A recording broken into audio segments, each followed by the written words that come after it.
오늘은 호세아서 11장과 12장의 말씀을 가지고 하나님의 사랑이라는 제목으로 함께 말씀을 나누겠습니다. 처음에 소설로 만들어진 레미제라블은 나중에 뮤지컬과 또 영화로도 최근에 만들어져서 더 유명해졌죠. 이 소설은 아시듯이 단순히 장발장 한 인물의 이야기라기보다는 프랑스 혁명 당시의 여러 가지 사회적인 아픔과 또 인간들의 모습을 담고 있습니다. 그런데 이 소설 전체를 이끌고 가는 하나의 주제가 있다면 그것은 사랑과 구원이지요. 서설에 보면 장발장은 작은 범죄를 저지른 것 때문에 오랜 감옥 생활을 하게 되고 나오게 되지만 세상은 그가 범죄자라는 이유로 거절했습니다. 결국 장발장은 그를 받아주었던 미리엘이라고 하는 그 주교의 집에서 다시 은그릇을 훔쳐서 도망갔고 결국 붙잡혀 오게 되지요. 하지만 아시는 것처럼 미리엘은 장발장을 용서해주고 긍휼히 여기면서 훔쳐갔던 은그릇만이 아니라 은촛대까지 그에게 다시 선물로 주지 않습니까? 그리고 그 사랑은 장발장의 인생 전체를 바꾸기 시작합니다. 이 소설 속에는 어려운 시대를 살아가는 인간의 여러 모습들이 등장합니다. 배신도 있고요. 또 상처가 있고 미움이 있습니다. 탐욕도 이 소설 속에 있습니다. 그리고 또 자신이 의롭다고 생각하는 이들. 하지만 장발장의 삶을 바꾼 것은 어떤 지식이나 힘이나 의가 아니라 대단한 능력이 아니라 전혀 기대할 수 없었던 진실한 사랑이었죠. 결국 소설의 작가 빅토르 위고는 인간의 본성, 여러 가지 본성들을 보여주고 고통받는 그 당시의 사회의 삶을 보여주면서 그 현장에서도 그것을 넘어서는 강력한 사랑, 또 긍휼의 힘을 말하고 있습니다. 그리고 바로 그러한 사랑의 강력함, 그 악한 인간의 모습에도 흔들리지 않는 하나님의 긍휼과 사랑의 내용이 호세아 전체의 가장 중요한 주제이기도 합니다. 호세아서의 가장 큰 주제는 하나님을 알아가는 것입니다.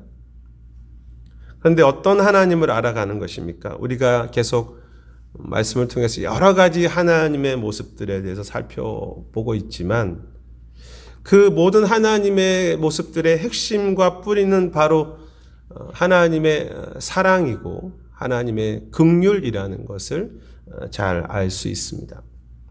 그리고 오늘 본문 11장과 12장에서 하나님의 사랑은 더 구체적으로 드러나는데요. 11장 1절에 보면 하나님은 이스라엘을 향해서 이스라엘이 어렸을 때 내가 사랑하며 내 아들을 애굽에서 불렀다고 그렇게 말씀하십니다. 하나님께서 이스라엘을 애굽에서 처음 구원하신 내용을 말씀하시는 것인데요. 이스라엘이 어렸으며 그는 내 사랑하는 아들이라고 그렇게 강조하십니다. 사랑하는 내 아들. 마치 어린 아기를 대하는 어떤 그런 부모의 마음이라고 할까요? 이러한 어린 자녀를 대하는 듯한 하나님의 사랑은 바로 다음에 나와 있는 11장 3절에도 반복됩니다. 내가 에브라임에게 걸음을 가르치고 내 팔로 안았다고 그렇게 말씀하십니다. 마치 어린 아기가 이제 걸음을 배울 때 그 부모가 또 가족들이 손을 잡아주고 그가 넘어질까봐 안아주는 모습이죠. 하나님은 하늘에 계신 신으로서 이스라엘 어떤 기계적으로 혹은 추상적으로 사랑하신 것이 아니라 그들과 함께 하시며 같이 걸어가시는 아버지의 사랑. 부모처럼 그 자녀를 향해서 마음이 움직이고 마음이 들끓는 그런 사랑이죠. 이스라엘을 생각만 해도 너무 기뻐서 어쩔 줄 모르는 그런 사랑이라고 말할 수 있습니다. 그러한 마음이 살아 움직이는 하나님의 사랑은 바로 다음 절 14절에도 마찬가지입니다. 내가 사랑의 줄로 그를 이끌었고 그의 목에서 멍에를 벗긴 자 같이 되었으며 그들 앞에 먹을 것을 두었다고 말씀하십니다. 이 구절은 조금 해석이 필요하지만 다르게 표현하면 내가 그들을 사랑으로 붙잡았고 마치 그 어머니가 아기를 먹이기 위해서 머리를 숙여서 젖을 먹인다는 그런 의미가 있습니다. 이스라엘, 내 아들, 내 아기, 내가 젖 먹이는 자라고 그렇게 말씀하시는 하나님의 사랑. 여러분 다 자녀들이 또 키워보셨고 손주들이 있으시겠지만 부모가 할아버지 할머니가 어떤 어린 아기를 사랑할 때 그 어린 아기가 어떤 조건이 맞추어져서 그 아기를 붙잡아주고 손을 잡고 젖을 먹이는 것을 보셨습니까? 아무 자격이 없지만 조건이 없지만 그 아기 자체를 사랑하고 그 자녀, 그 손주라는 그 존재 자체를 기뻐하는 것이 부모와 또 가족의 사랑이죠. 하물며 세상의 부모도 가족도 그런데 아니 세상의 부모는 또 시간이 지나면 때로 그 사랑이 조금 조건적으로 바뀌고 흔들리지만 하나님은 자격 없는 계속 배신하는 이스라엘을 영원한 내 아들, 내 사랑이라고 그렇게 부르십니다. 그런데 아픈 사실은 우리 인간들에게도 마치 자녀가 부모의 사랑을 다 이해하지 못하고 그 사랑을 때로 너무 쉽게 생각하듯이 이스라엘과 또 우리들도 하나님의 사랑을 너무 쉽게 생각하거나 그 사랑의 깊이와 그 사랑의 능력을 온전히 다 이해하지 못하고요. 얼마나 그 사랑이 깊은지를 또 진실하게 믿지도 못하고 살아간다는 것입니다. 이해하지도 못하고 믿지도 못하고 살아가는 것이죠. 하나님의 사랑을 진정으로 경험하지 못하는 그런 모습입니다. 그러한 모습에 대해서 11장 2절에서는 내가 그들을 부를수록 그들이 더 멀리 간다고 했습니다. 내가 그들의 이름을 더 부를수록 바알에게 더 제사한다고 했습니다. 이것이 이제 호세아서에 계속 나와 있는 그 하나님의 사랑에 반응 없는 이스라엘을 향한 하나님의 외로운 사랑이죠. 그것이 계속 호세아서에 나옵니다. 하나님은 이스라엘 향해서 전심인데 이스라엘은 하나님을 향해서 마음이 없었습니다. 무심이지요. 이런 무심한 이스라엘의 모습은 계속 반복됩니다. 11장 5절에서는 화면에는 없는데요. 그들에게 내게 돌아오기를 싫어했다고 말씀하시고요. 11장 7절에 보시면 이렇게 기록되어 있습니다. 내가 내 백성이 결국 떠나가는데 그들을 불러 하나님께 돌아오려고 했지만 일어나는 자가 하나도 없다고 했습니다. 반응하지 않는다는 거죠. 주를 사랑하기 위해서 일어나는 자가 하나도 없도다. 11장 7절입니다. 그 자신의 사랑의 크기만큼이나 아파하시는 하나님의 마음이지 않습니까? 인간의 오만이라고 할까요? 아니면 인간의 배신이라고 할까요?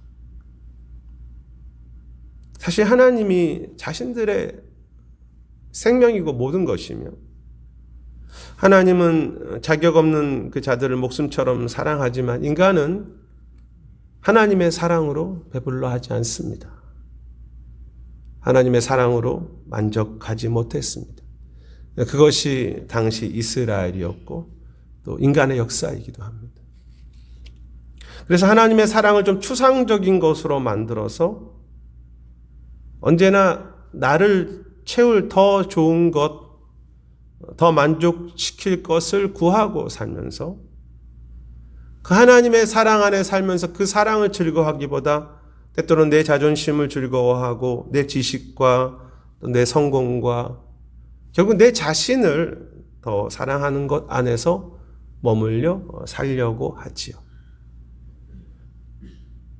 여러분, 사실 이 정도면 이스라엘에 대한 하나님의 사랑을 포기해야 맞지 않겠습니까? 그렇게 반복하시는데. 자격 없는 이스라엘을 향한 하나님의 사랑도 좀 그 정도면은 뭐 하실 만큼 다 하셨죠. 그런데 11장 7절에서 8절에서 하나님 이렇게 말씀하십니다. 에브라임아, 내가 너를 어찌 놓겠느냐? 내가 너를 어찌 버리겠느냐? 그리고 말씀하십니다. 내 마음이 내 속에 돌이키어 내 긍휼이 온전히 불붙는 듯하도다. 참. 하나님 안에 자신의 사랑이, 그 긍휼이 불붙는 것 같이 타오르신다고 말씀하십니다. 그렇게 배신하는 자들을 용서해 주는 것을 모자라서 사랑이 내 안에 불붙는 듯하다. 하나님은 감정 없이 그냥 계속 사랑한다고 말씀하시는 분이 아니라 때로는 아파하시죠. 그리고 반응이 없는 이스라엘을 향해서 질투하시는 하나님이십니다. 그리고 우리의 배신, 우리의 교만, 우리의 죄를 분명하게 말씀하시는 그런 하나님이시죠. 그럼에도 하나님은 내가 너를 어찌 놓겠느냐고 말씀하시며 너를 향한 나의 긍휼이 내 안에서 불붙는 듯하다고 말씀하십니다. 이스라엘이 뭐 대단하다고. 아니, 나 같은 죄인이 뭐가 대단하다고. 그 하늘의 하나님이 나 같은 죄인 하나 때문에 그 안에서 사랑이 불붙는 듯하다고 그렇게 말씀하십니다.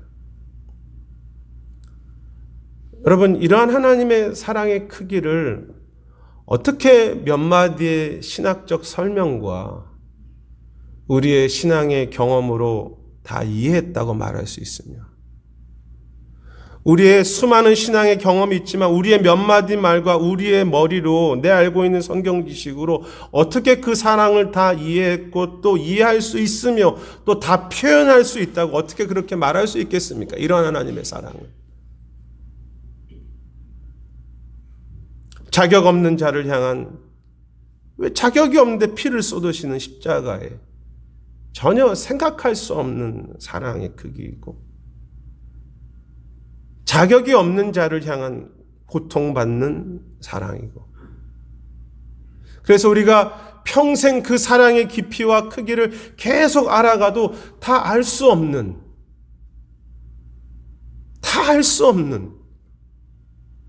날마다 새로운 사랑이죠.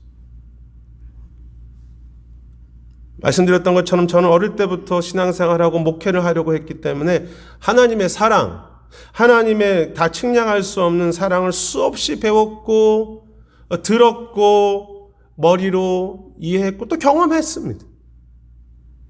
그래서 하나님의 사랑을 어느 정도 알고 있다고 생각했습니다. 그리고 그 후에도 여러 가지 신앙적 체험과 또 신학 공부와 또 목회를 하면서 하나님의 사랑을 이제는 좀 알게 되었다고 생각했습니다. 하지만 매일 깨닫는 것은 하나님의 사랑은 제가 평생 계속해서 알아가도 또 새롭게 경험하게 되는 그런 하나님의 사랑의 크기이며, 알아갈수록 더 하나님의 사랑을 모른다는 것을 깨닫게 되는 사랑.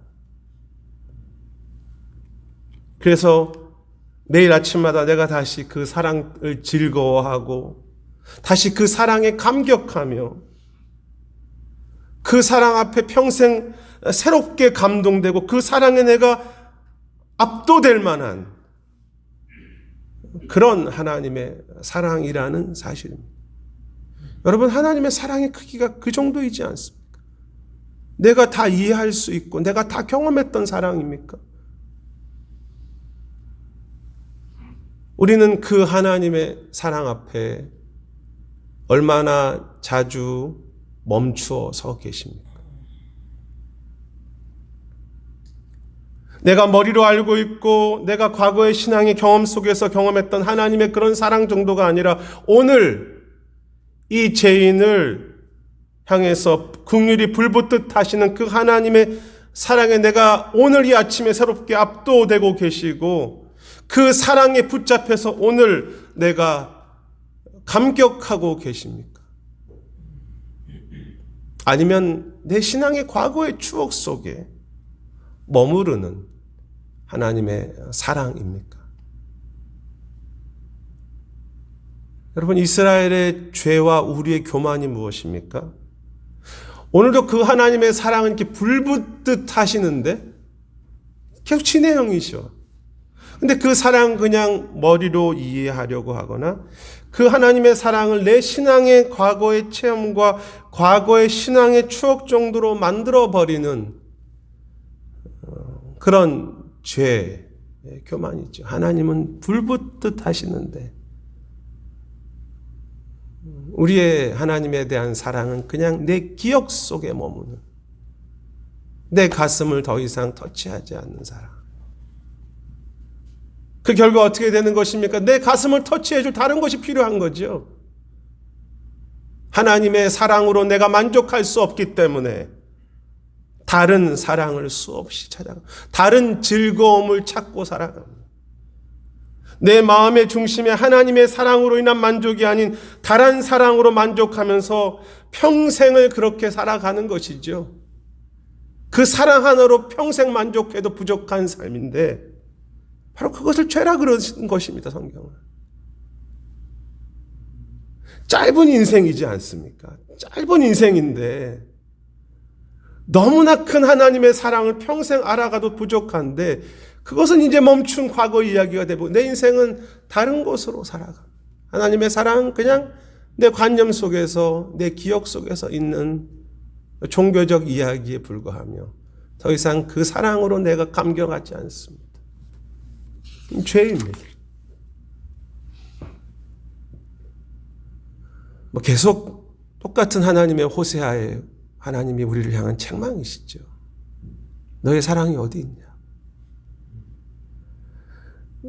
마이클 리브스가 쓴, 이게 좀 하얀색이라 잘 안 보이는데요. 선하신 하나님이라는 책에 보면 그는 하나님의 사랑을 표현하면서 이렇게 말합니다.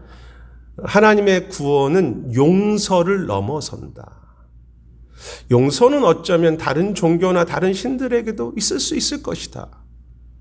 그러나 하나님은 우리를 자기 자녀로 환영하시고 끌어안으신다. 하나님은 우리가 문제가 없이 행동했거나 우리가 자신의 마음에 들도록 우리가 노력해야만 그 관계가 유지되는 그런 정도의 관계를 한 번도 주신 적이 없다. 하나님은 언제나 우리에게 자녀가 되는 그 특권과 그 영광과 그 사랑을 주셨다고 그렇게 그는 강조했습니다. 하나님이 안타까워서 말씀하십니다. 내가 부를수록 그들이 떠나갔다. 하지만 하나님이 또 말씀하십니다. 내가 너를 팔로 안았으며 너는 내 아들, 내 아기이다. 내가 너를 어떻게 놓을 수 있느냐? 내 안에 너를 향한 그 사랑과 긍휼이 불붙는 듯하다고 그렇게 분명하게 말씀하십니다. 그런데 이러한 하나님의 불붙는 듯 사랑을 가지신 그 긍휼을 가지신 하나님이 이스라엘에게 혹은 우리에게 요청하신 것이 무엇이겠습니까? 그것은 어쩌면 당연한 것인데요. 그 주님의 사랑으로 돌아오며 그 사랑에 반응하면서 살아가라는 것입니다. 그래서 이제 그 11장 10절과 11절에 보시면요. 하나님이 사자처럼 소리를 내시는 하나님을 너희가 따라올 것이라고 하고 하나님께 소리를 내시면 자손들이 떨면서 오고 또 새같이 비둘기같이 그들이 떨면서 온다고 그렇게 말씀하십니다. 하나님이 소리를 듣고 나온다는 것은 마치 그 어미새가 부를 때 반응하고 오는 것처럼 그 불타는 하나님의 사랑 앞에 너희도 이렇게 나와서 같이 사랑하자는 뜻이죠. 주님께 나아가서 그 사랑을 묵상하라. 그 사랑 앞에 좀 서 있으라. 너의 사랑을 고백하라. 이러한 그 주님의 사랑에 반응하기 원하는 마음은 12장 3절부터 5절에서는 야곱의 이야기로 이어집니다. 원래 야곱은 참 매우 이기적인 자기중심적인 사람이었습니다. 그래서 이제 야곱이 처음 하나님을 만났을 때 야곱은 자신의 축복에만 더 집착하면서 하나님 그분이 아니라 하나님은 야곱을 만나시는데 야곱은 하나님이 아니라 자신을 더 사랑하면서 하나님과 거래했던 그런 인물이 야곱이었죠. 우리의 모습과 똑같습니다. 내 복과 내 자신에게 더 집중하는 삶. 하지만 야곱은 이제 인생의 많은 고통을 통해서, 실패를 통해서, 그리고 하나님의 역사하심을 보면서 다시 진정한 베델, 즉 하나님 그분께로 돌아가게 됩니다. 이제 그 이야기를 하면서 6절에 보면 이렇게 야곱처럼 너희도 그 하나님께로 돌아가라. 그래서 인애와 정의를 지키며 계속해서 나왔던 말씀이지 않습니까? 하나님께 그것을 구하면서 그것을 심으면서 항상 여호와를 바랄지어다라고 그렇게 말씀하십니다. 돌아오라. 너의 사랑을 다시 바꾸라. 여기 중요한 사실이 있습니다. 하나님께서 돌아오라고 말씀하실 때 사실 하나님께서는요, 그들보다 먼저 그 자리에 찾아가셔서 다시 그들을 부르시고, 먼저 그들을 부르시고 매우 적극적으로 그들을 다시 기다리신다는 사실은 돌아오라고 하시는데 먼저 그곳에 가 계신 거죠. 그래서 이제 조금 전에 살폈던 그 10절과 11절에 보시면 사자처럼 소리를 내시는 하나님이라고 되어 있고요. 하나님께서 소리를 내시면이라고 되어 있습니다. 어떤 의미입니까? 이미 그곳에 계신 것입니다. 그들이 들을 수 있도록 먼저 최선을 다해서 부르시는 사랑이죠. 먼저 소리를 내시면, 그곳에서 계시면 소리를 내시는 거예요. 그리고 이제 12장 좀 살폈던 앞에 베델의 이야기도 보면 4절에 보면 하나님이 베델에서 야곱을 만나셨고 거기서 하나님이 말씀하셨다고 했습니다. 베델에서. 사실 베델 역시 하나님이 야곱을 먼저 찾아오시고 먼저 기다리신 사랑이죠. 그래서 야곱이 하나님께로 돌아갔다고 말을 하지만 사실은 하나님이 야곱을 항상 그곳에서 기다리시며 그곳에서 항상 먼저 말씀하셨죠. 마치 이 불붙는 듯한 하나님의 그 긍휼과 사랑의 어떤 절정의 모습을 볼 수 있지 않습니까? 내가 너를 사랑하니까 너는 나에게 돌아와라고 하신 그런 정도가 아니라 항상 그곳에서 먼저 찾아오시고 그곳에서 먼저 손을 내미시고 다시 그 이름을 부르시는 하나님. 먼저 그곳에서 다시 부르시는 하나님. 사실 이제 이스라엘이나 야곱이 다 이게 미숙하고 제대로 되지 못한 사람들이었기 때문에 주께 돌아온들 그들의 사랑이 얼마나 대단하겠습니까? 하나님의 사랑에 반응해서 돌아온다고 해도 역시 야곱은 부족한 사람입니다. 하지만 하나님은 그들이 오기 전에 이미 그들 가운데 계시며 먼저 손 내미시면서 그 기다리시는 그 사랑으로, 먼저 계신 그 사랑으로 그들이 작은 반응과 작은 사랑도 크게 기뻐하시고 그들의 작은 순종에 너무나 반응하시는 그런 하나님의 사랑입니다. 왜 거기서 먼저 기다리십니까? 여러분 어린아이가 부모를 사랑한들 얼마나 완벽하겠습니까? 아기가 사랑한들. 아버지가 먼저 기다리는 거죠. 그리고 먼저 부르는 거죠. 마치 그런 것처럼 하나님께서 내가 여기에 다시 너를 부르고 내가 너를 다시 기다리고 있으니 내가 먼저 기다리고 있으니 너도 다시 돌아오라고 말씀하시는 것입니다. 그리고 우리가 이미 기다리시는 그 하나님 앞에 우리가 부족한 사랑을 가지고 하나님 앞에 나올 때 어떤 일이 일어납니까? 그 불붙는 듯한 사랑을 마치 이렇게 준비해 놓으신 하나님의 사랑을 우리 안에 다시 새롭게 부어 주시는 것이죠. 아니, 이미 우리 안에 함께 하신 그 하나님의 사랑이 얼마나 내 안에 큰 사랑이 있었는지를 깨닫게 하시며 내가 얼마나 하나님께 존중받는 자이고 내가 얼마나 소중한 자인지 깨닫고 내 자신도 즐거워하게 하십니다.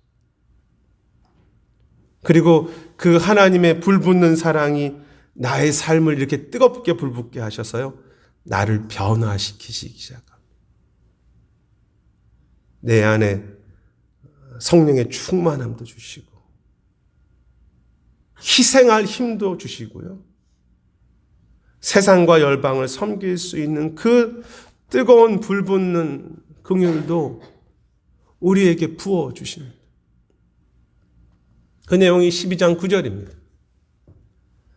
사실 그 앞에 보면 그들은 여전히 거짓 거울을 가지고 속이며 스스로 자기의 재물을 가지고 부자라고 말한다고 했습니다. 그렇지만 하나님은 애굽 땅에 있을 때부터 나는 내 하나님이라, 내가 너로 다시 장막에 거주하게 하기를 명절날 같이 한다고 말씀하시는 것이 이제 12장 뒷부분의 이야기죠.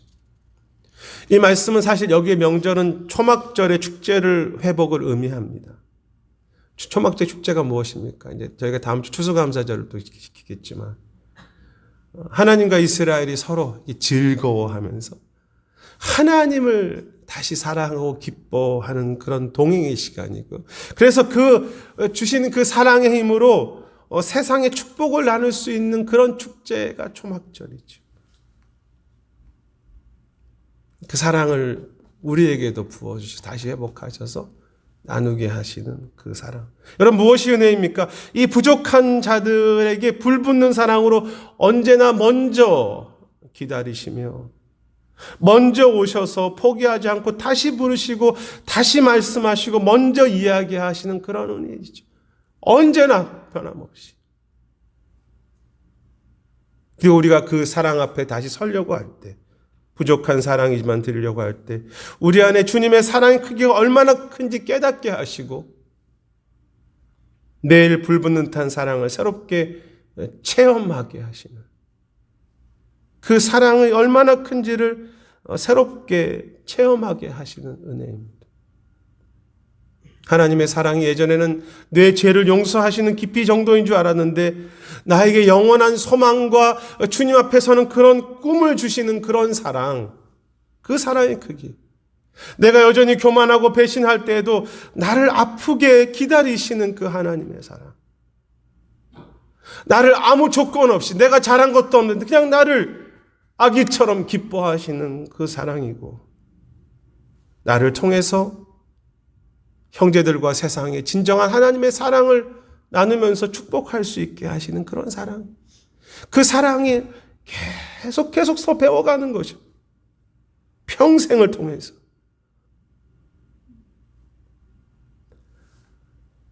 제 신앙의 여정 속에 지금 여전히 부족하지만 그래도 지금까지 저를 성장시키고 변화시키는 여러 과정들이 있었습니다. 귀한 말씀들, 또 인생의 고난도 저에게 도움이 되었고요. 또 헌신의 훈련, 선교 훈련, 또 많은 분들의 기도, 저 자신의 기도, 또 영적인 체험과 기적도 저에게 성장에 소중했습니다. 그런데 저를 변화시킨 가장 큰 은혜와 힘은 하나님의 사랑 하나였습니다. 저 같은 자를 용서하실 뿐 아니라 나의 오늘의 삶 속의 실제가 목자가 되시는 그 하나님. 나 같은 자를 즐거워하시고 품으시며 내가 대단한 것 한 것도 없는 나를 존귀한 자로 맞아주시는 그 사랑. 그리고 내가 여전히 미완성인데 그 그리스도의 날까지 이룰 수 있도록 저를 떠나지 않으시고 말씀하시고 깨우치시고 때로는 회개케 하시고 저를 붙잡아 주시면서 저를 끝까지 이끄시는 그 사랑. 그 사랑이 저를 먹이셨고 그 사랑이 저를 살리셨고 그 사랑이 제가 오늘 살아갈 이유이며요. 그 사랑이 저로 주 앞에 서는 그 날을, 그 사랑이 주 앞에 서는 그날을 소망하게 하십니다. 그래서 그 사랑하는 주님을 저도 조금이라도 더 사랑하다가 언젠가 이 인생이 마지막이 됐을 때, 지금은 얼굴과 얼굴을 보지 못하는 하나님의 주님의 사랑이지만 그 사랑하는 주님을, 나도 그 주님을 직접 보면서 그 주님의 품에 안기면서, 주님, 내가 주님을 사랑했었다고, 주님을 사랑하며 왔다고, 그 주 앞에 서고자 하는 그 소망과 기대가 저의 신앙이고 저의 목회이고 저의 삶이고 성교의 기도이죠. 저의 목회가 그것 빼면 뭐가 있어요? 하나님 앞에 서서 제 사랑을 다시 드리겠다고 하는 고백 말고 제가 목회할 다른 이유가 있습니까? 성공도 아니고 내 안식도 위해서 하는 것이 아니라면 주님의 사랑 앞에 서기 위해서 오늘 내가 헌신하고 목회하고 기도하고 선교하는 거죠. 그것은 여러분도 마찬가지지 않습니까? 무엇 때문에 교회를 위해서 헌신하시고, 무엇 때문에 오늘 예배들, 쭉 사랑하는 그 분을 우리가 마지막에 복을 가기 위해서, 사랑하는 그 주님을 나도 더 사랑하기 위해서 예배드리는 것이 아니겠습니까? 그래서 이 아침에도 저나 여러분이나 혹시 그 사랑이 우리 안에 식어져 간다면, 그 하나님의 사랑을 조금이라도 좀 더 먹자고, 오늘도 새롭게 부으시는 하나님의 사랑이니까 그 사랑을 어떻게 하면 더 먹을 수 있을까? 그 사랑 앞에 좀 더 멈춰 서보자고. 그 사랑을 부어주신다면 분명히 나에게도 지금도 부어주시는데 내가 멈춰 서서 기다려야죠.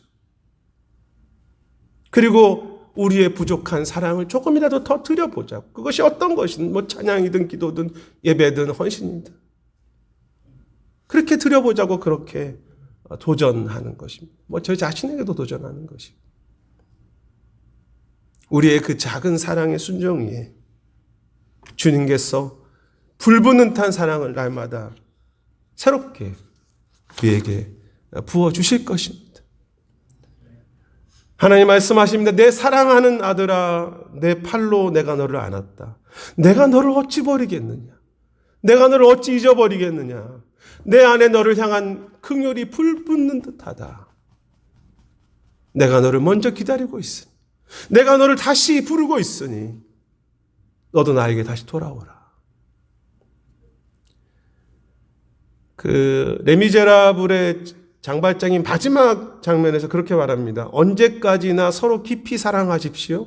물론 이제 거기서는 존중이 아니었겠지만 서로 사랑하는 것, 이 세상에 그것 외에는 별로 중요하지 않습니다. 그런데요, 그것은 장발장이 처음에 그 미리엘, 어려움 속에서 미리엘 주교 집에 갔을 때 그 주교가 말했던 것과 비슷합니다. 주교가 그렇게 말합니다. 첫 장면에서 당신은 전과자라고 말할 필요가 없습니다. 여기는 내 집이 아니라 그리스도의 집이지요. 당신이 괴롭고 목마르고 굶주렸다면 잘 찾아오신 것입니다. 여기에 있는 모든 것은 괴로워서 안식을 구하는 당신의 것입니다. 그래서 내 집에 당신을 환영하고 맞은 것이 아니라 당신의 집에, 그냥 그리스도의 집이니까 당신이 온 것이지요. 게다가 나는 당신이 말하기 이전에 이미 당신의 이름을 알고 있습니다. 당신은 내 형제입니다. 다른 조건이 아니라 장발장이 대단해서가 아니라 주님의 사랑으로 내 형제라고 부를 수 있는 그 사랑, 그 주교의 사랑, 그 불붙는 하나님의 사랑이 장발장을 살렸고요. 그의 삶 역시 평생을 불타는 긍휼과 사랑의 사람으로 그의 인생이 계속해서 그렇게 이어져 가지 않습니까? 사랑하는 여러분, 그 하나님의 다 표현할 수 없는 사랑이 오늘 우리의 삶을 진실하고 변함없이 성실하게 감싸고 계십니다. 주님은 그 사랑을 매일 아침마다 저녁마다 새로운 이슬처럼 우리에게 내리시면서 우리가 그 사랑을 좀 더 새롭게 날마다 맛보고 경험하기를 기대하시고 기뻐하시죠. 내가 아침마다 사랑을 부을 것이다. 우리 모두 그 사랑의 힘으로 좀 하루하루 그냥 죽어져가는 신앙이 아니라 그 사랑의 생명력으로 새로운 생명을 얻는 신앙을 경험해가고 그 사랑을 체험하고 그 사랑의 관계가 하나님과 우리의 사랑의 관계가 주 앞에 선 날까지 계속해서 더 깊어지고 더 깊어지고 더 성숙하고 더 자라가고 더 커져가기를 소망하고 기도하고 축복합니다. 그 사랑의 크기가 계속해서 커져가기를 주 앞에 서는 날까지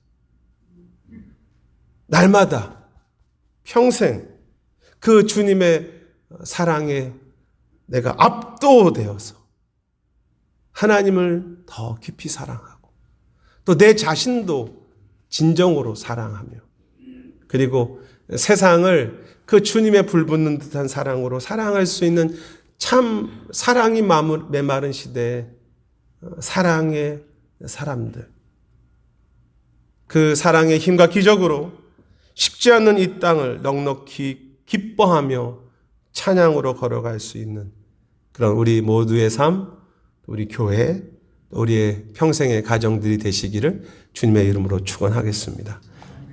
기도하겠습니다. 내가 너를 어찌 잊겠느냐. 내 안에 그 사랑이 불붙는 듯하다. 주님, 그 고백이 10년 전의 고백이 아니라 오늘 아침에 주님의 고백이고 또 내일의 고백이고 또 새로운 우리의 평생의 고백인 것을 아는데 우리의 사랑은 멈추어 있습니다. 주님. 주님, 그 불붙는 듯한 주님의 사랑 앞에 우리 자신을 드리며 멈추어 있게 하시고 다시 부르시고 다시 기다리던 하나님 앞에 우리도 주님 사랑합니다. 주님 내 삶을 드립니다. 내 시간과 내 인생을 드립니다 하는 가운데 그 주님과 우리의 관계가 더 깊어지며 그 불붙는 듯한 주님의 사랑을 가지고 이 땅을 섬기다가 마지막 사랑하는 그 주 앞에 설 수 있는 그런 우리 모두의 삶이 되도록 인도하여 주시옵소서. 감사드리며 모든 말씀 예수님 이름으로 기도드립니다.